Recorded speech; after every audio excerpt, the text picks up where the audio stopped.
Today in this video we'll see how to replace the faulty battery in the laptop. So we have a HP laptop here and the battery is dead. We just have a new battery and we're just going to replace with that.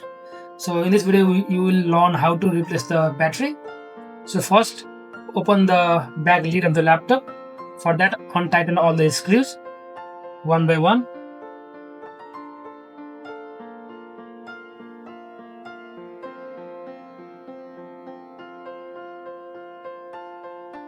So once you untighten all the screws, then open the lid of the laptop.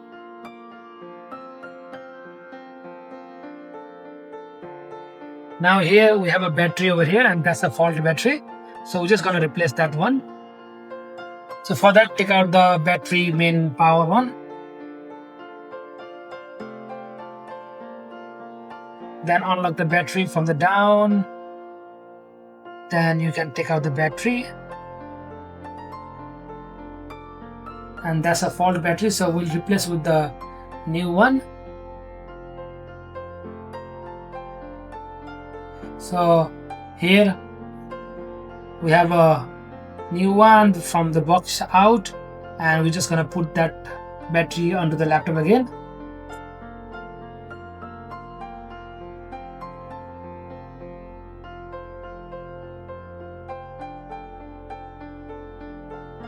Put the main power cable back in, and once you put the battery, we can close the lid of the laptop, and that's all.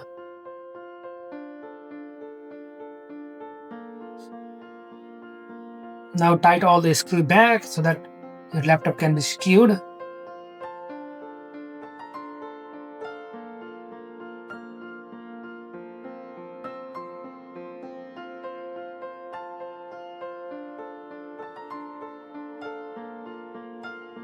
And that's all. So this is how you replace the faulty battery in the laptop.